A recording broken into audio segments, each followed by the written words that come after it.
Hello, Metro Fire. As we discussed throughout the fire service and being a public agency, our number one asset is our people. I've got to give credit to where credit is due. Captain Malinowski came to me with an idea, a brainstorm, about how do we capture the knowledge of our people. I'm proud to introduce, to kick this off, we have a great man, Engineer Jeff Conzatti. I hope you find these series rewarding, informational, and with a touch of humanity. I want to thank Jeff Malinowski for a great idea, his time, his efforts, and really capturing the knowledge of our people before they exit our great agency we call Metro Fire. Thank you. The fire service is a lifestyle. Some of us grew up knowing that this is what we would do. Others found it later in life. We all have a story to tell. We live a career of experience and knowledge. But what happens when we retire? All that knowledge and experience walks out the door. Welcome to Capture the Knowledge. Anytime I think of you, I think of Engine 41. That's my ashes scattered.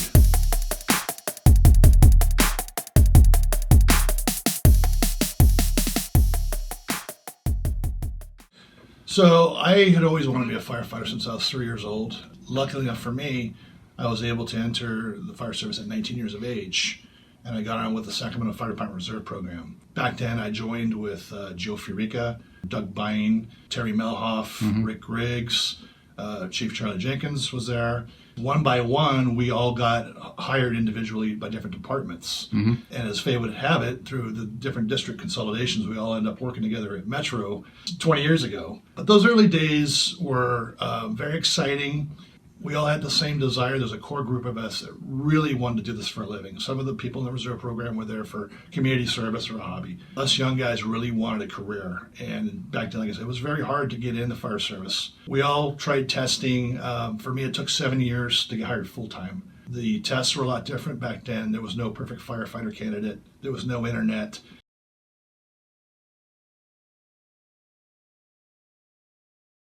Look under the want ads for job announcements, drywall guy, auto mechanic, and sure enough, there'd be a firefighter. And so if you were lucky enough to call or get your application in soon enough, you could take the test. A lot of times, these departments already knew who they were going to hire. They had their own volunteer program or resident program. So multiple times you take a test, you never hear from them again. They'd already hired who they wanted. And it was very frustrating. Or you'd show up to test and there was 4,000 people, because you didn't have to be, a lot of the departments, you didn't have to be an EMT or a paramedic. For those of you that tested with 68, good for you. For those of us, it took 7 years and 4,000 people at a test or whatever. I really feel thankful to be here. It's been an honor and a privilege to work in the fire service as a career.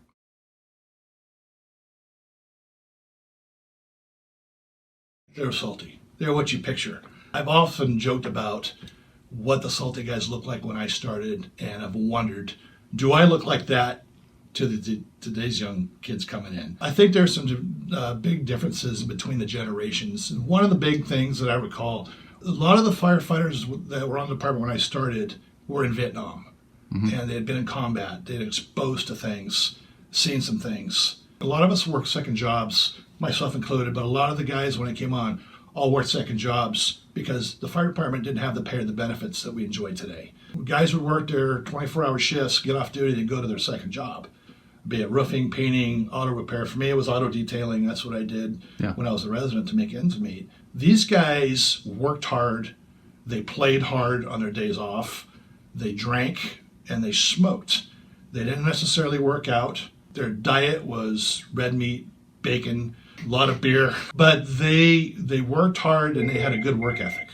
So there was a big difference. The differences from today, when I look back in my generation, was shortly after I came on, there was a big emphasis on your SCBA and personal protective clothing. I came in the era when guys, where I started, were reluctant to wear the breathing apparatus because you didn't want to be looked on as weak or whatever. It was kind of a badge of honor to have sooty snot coming right out of your nose and hack out up a lung. I've seen that transition over the course of my career, and that's a good thing. The generations coming in now will never ever have to experience some of the medical issues that unfortunately we've seen a lot of our past members experience. And there's more of a proactive approach to cancer awareness, wellness, and we have a coach. When I started in the fire service, if you were lucky, you might find 1 or 2 10-pound dumbbells in the truck room in one of these old style exercise bikes with a crank on it for tension. That was it. Now we have full gyms and a coach. Big difference. Yeah.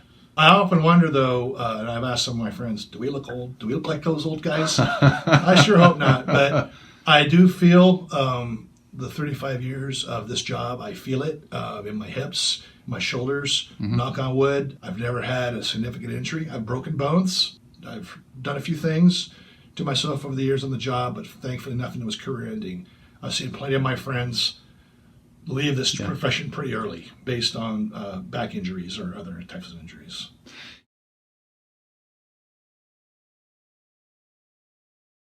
The fire service as a whole has changed since I came on. I like to say that I came on right at the end of the golden era. And that would be from, I would say, the mid-20s and 30s when motorized fire apparatus actually replaced the horse-drawn apparatus. Yeah. And career departments evolved from volunteer all the way through the mid-80s, I would say, where people were smoking in the fire station. I saw that. Riding tailboard, I got to do that. In fact, I actually got to, you see those movies where they got all those guys outside the building and they're holding the net and they're telling somebody to jump out of a building into a life net. I got to do that. I don't recommend doing that. It's scary. I did that. A lot of things that's bad now. Riding tailboard, when I was brand new, being 19 and naive, there's an old saying, when in Rome, do as the Romans. Well, riding a tailboard in December and jokingly said to the firefighter next to me, that's too bad this thing doesn't have a heater. And he says, do you want the heater on? And I just said, well, yeah. And he opened a compartment, pulled out a bottle of peppermint schnapps. That was the heater. It's just a technology in general, which I don't think has helped. It has helped in some ways, and in other ways it hasn't. It's separated us. We all know we're all guilty of it. We're on our phones, we're on our iPads. We don't sit around the table anymore talking, except for dinner time. When I started, the television was only on first thing in the morning, maybe the news is on. 8 o'clock went off, flags went up at 8 o'clock. No questions asked. Especially with those old military guys. You better have a good reason if you're raising that flag at 8:02, 8:03. The big open dorms before Station 21 was remodeled, having 10 beds in there, no walls, and playing midnight Nerf football, and throwing it around. The laughing and waiting for somebody's bed to fall apart, and the pranks we used to play on each other out of fun, not out of being to torment somebody or to make them feel. When it was part of the game. And you know, saying if they didn't pick on you, they didn't like you. So I had my share of pranks pulled on me, and we all laughed about it. And it was kind of a way to kill the boredom. We weren't running the calls that we run now, which is part of the reason we don't do that stuff anymore. A lot of it's frowned upon because of hazing laws, or people get offended, or what have you. We didn't get offended back then. We just laughed. Part of that was to kill the boredom. And sometimes there's only so much brass you can polish or windows you can clean. And you have some downtime, but we weren't running 20 calls a shift back then. A busy engine company was running 7 to 10 maybe. My time spent at 23, I observed a lot of mischief and fun, and thank God a lot of it wasn't directed at me. I got to stand on the sidelines, watch.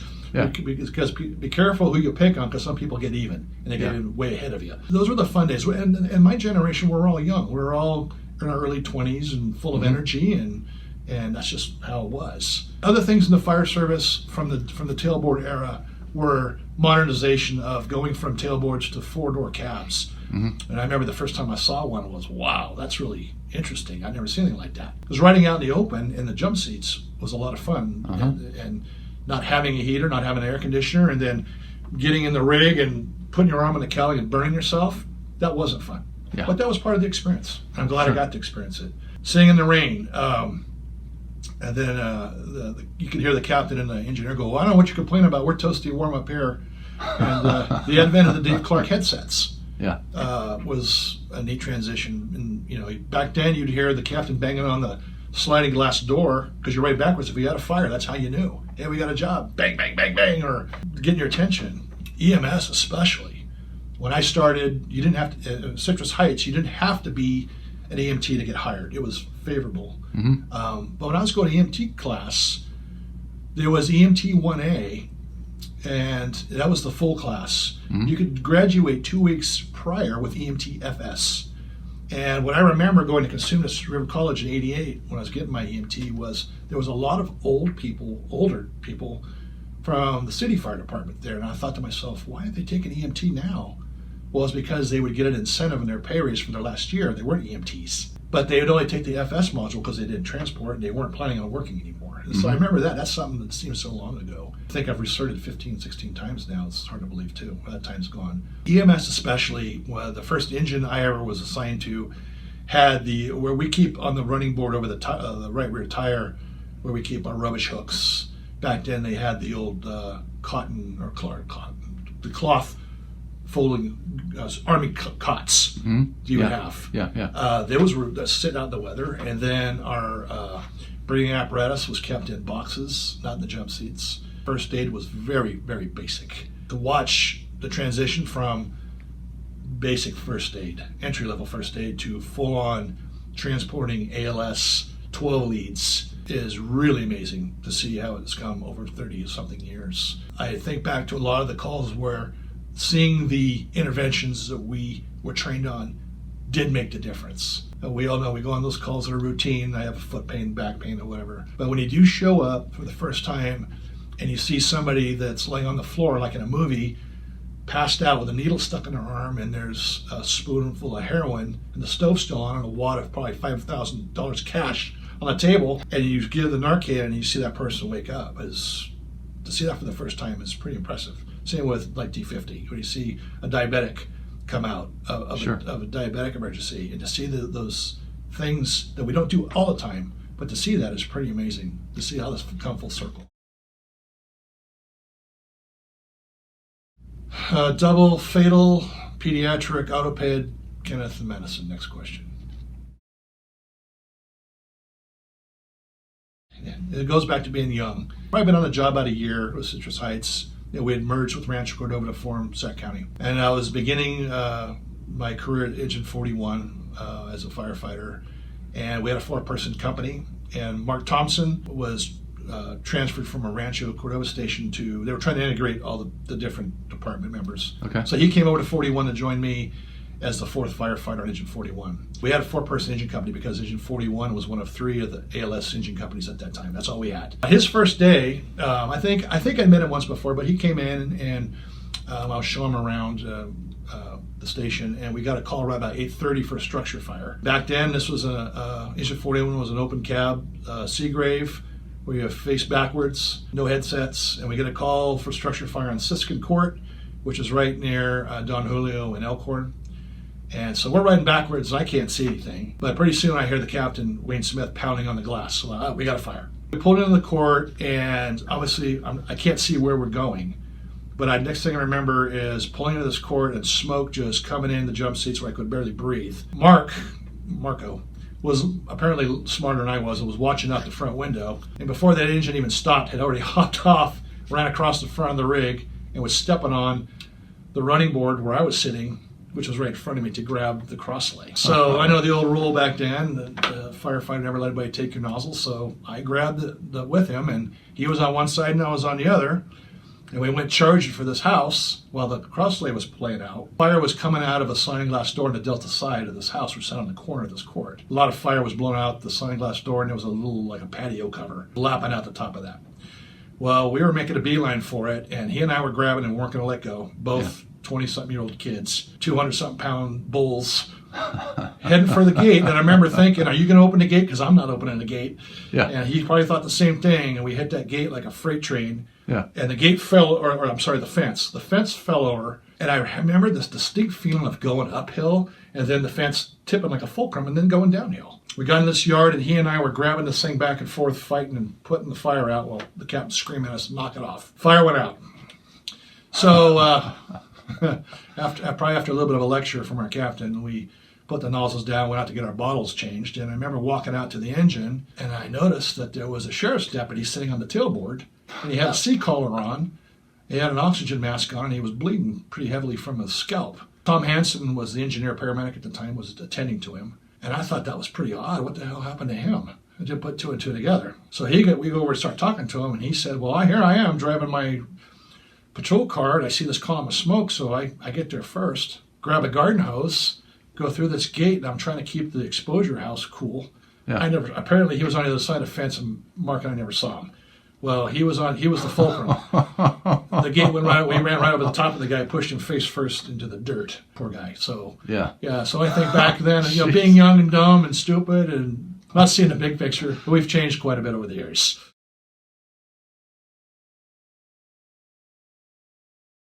It actually was as I was transforming from being a firefighter to engineer.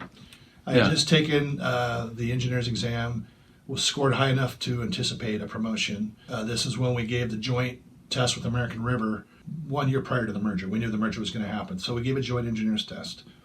So because I was high enough on the list, I have an out-of-class permanent assignment as Engine 23 engineer. We used to do truck checks on Saturdays, and this was Saturday morning. I'm being very diligent, and everything's out of the cab. The cab was up. It was a brand new Seagrave, beautiful engine. I was really proud to be driving it. Checking the rig out, and I could hear the tones start going off in the station, and I saw Tom Hansen again. He was my captain at the time. And he comes running out with a printer sheet, and he goes, "We got a structure fire." So, okay. So I start lowering the cab down and throwing everything back in, and we pull out onto Greenback, and we start heading toward 25's area, which is where the call was at. The call was on Carm Avenue, which is just north of Elkhorn, parallels Elkhorn, behind the shopping center there. So as soon as we approached Auburn, I saw what I thought was Hiroshima.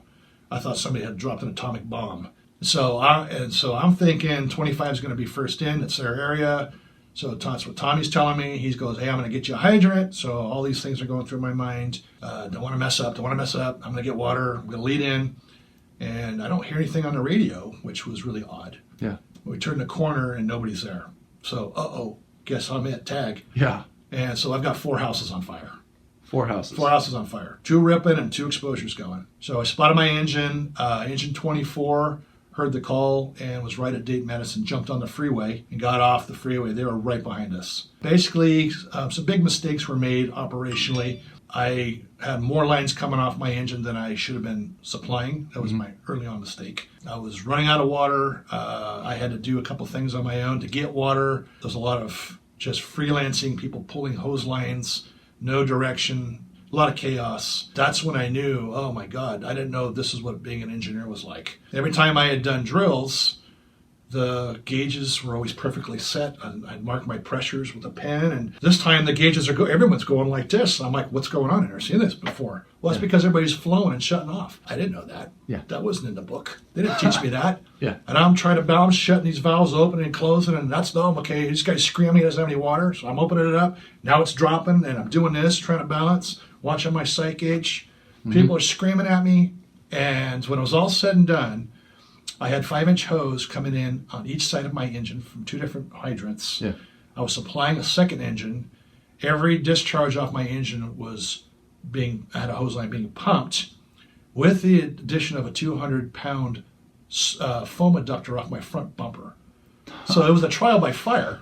And I remember thinking, when everything was getting wrapped up, after being screamed and yelled at, how am I going to explain this to everybody that I'm the guy that's going to pull my name off the list, that I can't do this job? But I was so humiliated and so depressed that I thought things didn't go well. And I remember I had trained wanting it so bad, and it didn't go well. A few days later, we had a post-incident critique where all the companies showed up.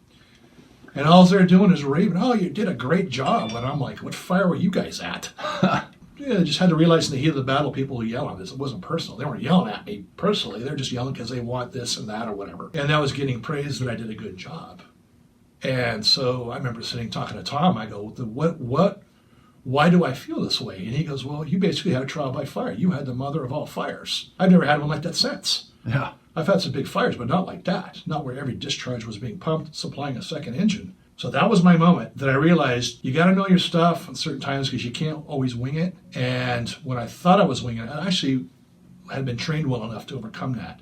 What I thought I was doing wrong was actually doing right. I just didn't have the experience. I thought I was wrong. But that was that moment where I thought, I don't know if I can do this. I'm just going to be a career firefighter. Not that there's anything wrong with that, but I was so ready to become an engineer and I had studied so hard for it.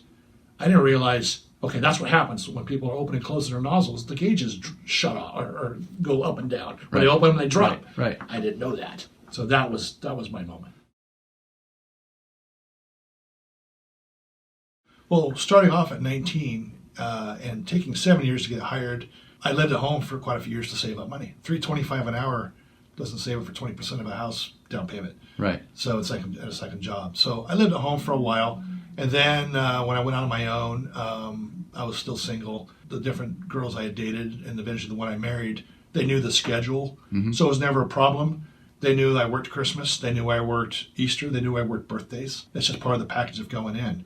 Looking back over those years, I have a lot of fond memories of holidays in the fire station. A few of them, I would always volunteer to work when I was younger because I didn't have kids. I wasn't married.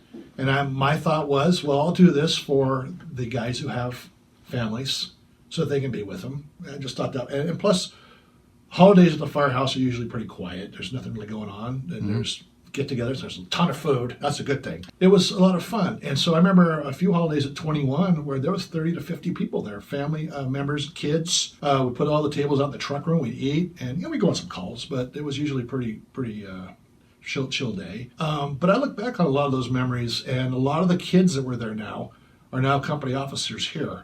The kids that were running around the fire stations are now officers in this department. And to think back on that, and you've seen these very competent officers. You remember running around chasing them in the fire station or throwing the ball, football for them or whatever. And now they're riding shotgun with me. To see those changes over the years, and then had the honor of working with their parents. Brian Gonsalves is one of them. I remember giving him a book when he was young. And then I remember two in particular that I remember when I was at Station 23 was Bryce Mitchell and Carl Jewell as ROP students. Yeah. And very, very young, very respectful, very eager, wanted to know. And that's when I was making my transition from firefighter to engineer. That's when I had that acting slot at Agent 23. I remember thinking, these are two good kids. I hope they make it. And look where they are. They're both here. They're both captains.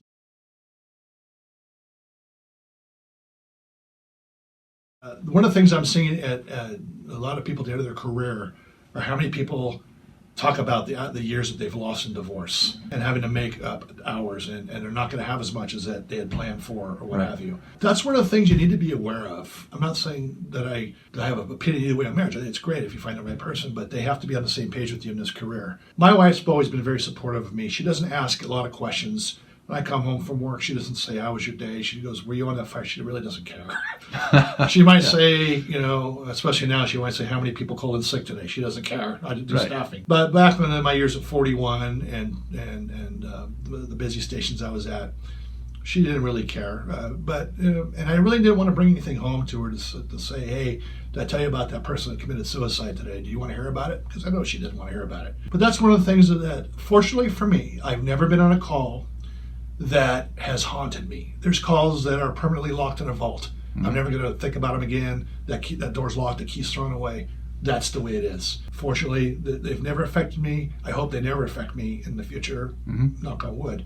We're all different. We all process things differently, and it's a crapshoot to what you're going to be exposed to on your calls. I think one of the biggest things is having a support system in place, either through a friendship. Somebody may or may not be in the fire service that's willing to listen to you. Some of them will judge you. That spouse, if they want, if you have a good relationship, they'll listen to you. I know my wife would, but I've just never had to be at that point where I needed to discuss something with her. Fair enough. And I think that just comes with the luck of the draw, because I'm a human being too, and I have emotions, I have feelings. Calls that I would have experienced when I was single without kids. Nowadays would have been different now that I have a granddaughter and boys of my own. I would have reacted different. Just because of luck of the draw, I didn't have those feelings and didn't experience that. I never went through periods of depression or stress or needing help. I did find a short period of time where I was drinking scotch a lot. Didn't know why, but I was able to go, I shouldn't be doing this, and I stopped. Don't know why I was doing it. Maybe it was something subconscious.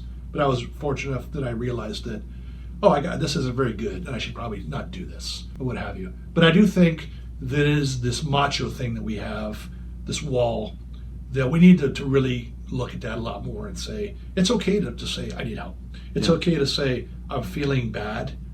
Because I would welcome, I've had people call me, in confidence and say, I need to talk to you. Tell me when and where, man, I'll meet you. And that goes for any retired person. I mean, that's... Unfortunately, we've had somebody recently that took their lives, and we don't know the circumstances, but I sure hope it wasn't something that was job related or something that person obviously felt they couldn't reach out for help for. Because I have talked to my sons about this, about things they're going to face in their lifetimes. You're all going to come across probably relationship issues or job issues or hardship issues financially or what have you, things you're going to experience, that everything gets better and that suicide is a permanent solution to a temporary problem. So I've talked to both my boys about that. I hope that makes sense to them. I've been on so many suicides that were over something trivial like a relationship, a marriage that broke down, a boyfriend. I still remember those. They haven't bothered me, but I always think about how tragic it was. What a waste. These people have their whole lives ahead of them that nowadays they probably wouldn't even give that person a second thought had they just gone on with their lives. Sure. And that's the sad thing. You didn't make a decision right out of the chute. Is this going to be a job or is this a career? Because if it's just a job and you're just here to go through the motions and you're not going to put your heart and soul into training and learning your job that someone's that could get hurt because of that, then maybe you should step aside, let somebody else who wants that badge to stand in for you.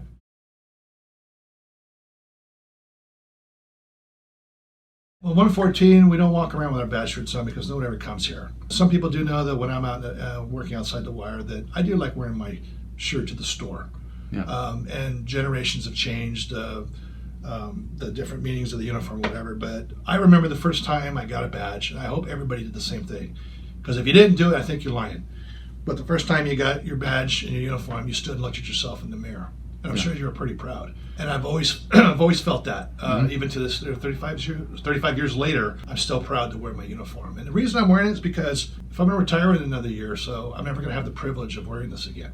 So being at 114, we don't get a chance to put this on very often. And I think one of the things that it's kind of bothered me over the years is that we've made wearing the uniform shirt more of a punishment. So when you come out and you're on probation, you need to wear that uniform shirt. And the first thing these guys do is they begin to resent it because everybody else is in t-shirts and shorts, like I normally am here. And I understand that because it gets hot in Sacramento and these are expensive uniforms and there's a time and place. You shouldn't resent the badge. This is the uniform of the fire service. Traditionally has always been the uniform of the fire service, dark blue uniforms. And we keep wanting to change it. We keep wanting to get away from it, deviate it. I've never understood why this is a punishment to wear this. It should be a privilege. You should earn the right to wear this. I didn't have a badge for my first year in the fire service. I had to prove myself before I had actually got a badge. I had a uniform with the two holes with the badge went in, and you looked funny without it. And then I remember when I first had it, I was like, wow, I have a badge. What does this thing represent? What does it mean? We don't think we even remember what this means. It's a symbol. It's a shield.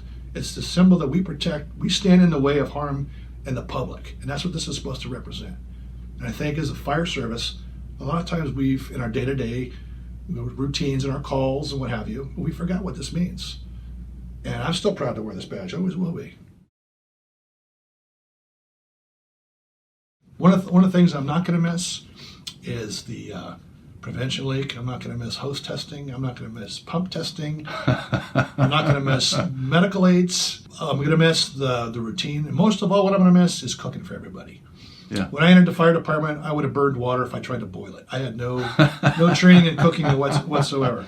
One of the things that I've gotten out of this career was a love for cooking. And I was fortunate enough to have worked with some of the great chefs of the past. Those people were willing enough to allow me to shadow them. Any person should be as a mentor. If somebody wants to learn something, I think you have an obligation to pass that on, whatever your rank or position is. I would ask these people, could I watch you? And they would say, sure. And so I learned a lot of things from guys like Jack Meixner and Forrest Rao and Pete Freeland and some of these guys of the past. All these names a lot of people will never heard of. But one of the things I'm going to miss is cooking for a big group of people and watching everybody enjoy the food.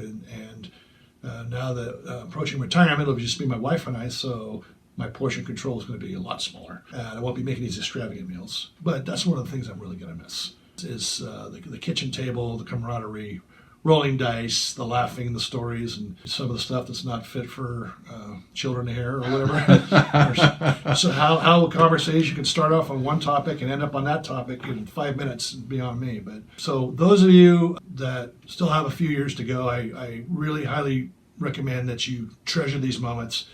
I always say take lots of photos. You have the ability now. When I started, we didn't have phones like we do now.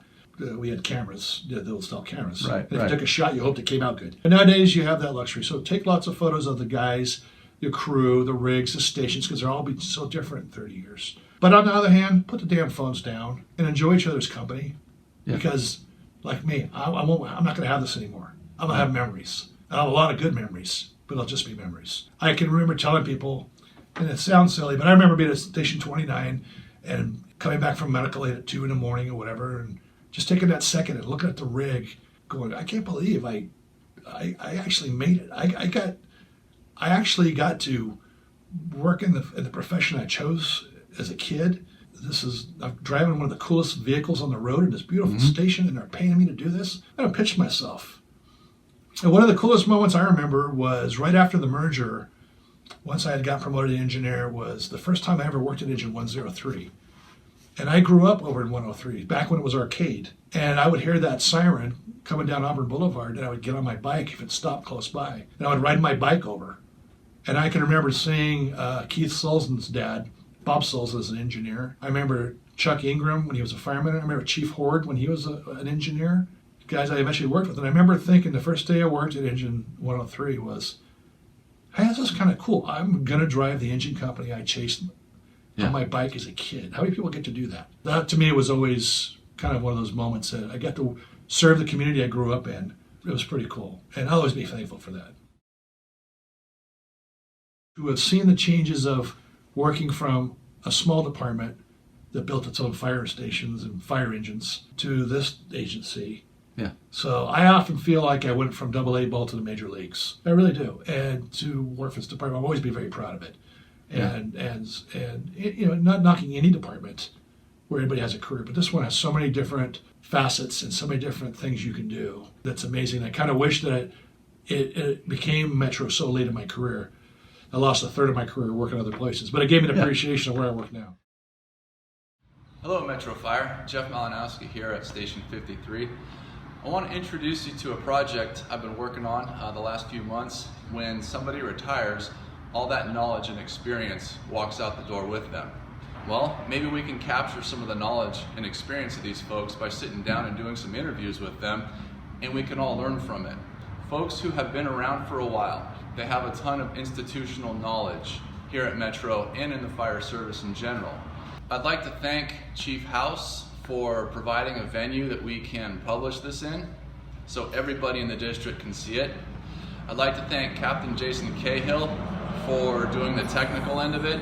I absolutely want to thank everybody who has taken the time to interview with me. And in advance, I'd like to thank everybody who I'm going to interview for this. I hope you enjoy these interviews. They've been a lot of fun to do, and I look forward to doing a lot more of them. If you have any input in terms of folks that you'd like to see interviewed, or maybe some questions that I'm not asking that you would like to hear answered from these folks, please reach out to me. I'm here at 53 on A shift. You can call me anytime, you can email me, and I'd love to get your input, love to get your feedback. Thanks for watching, and let's capture some of the knowledge.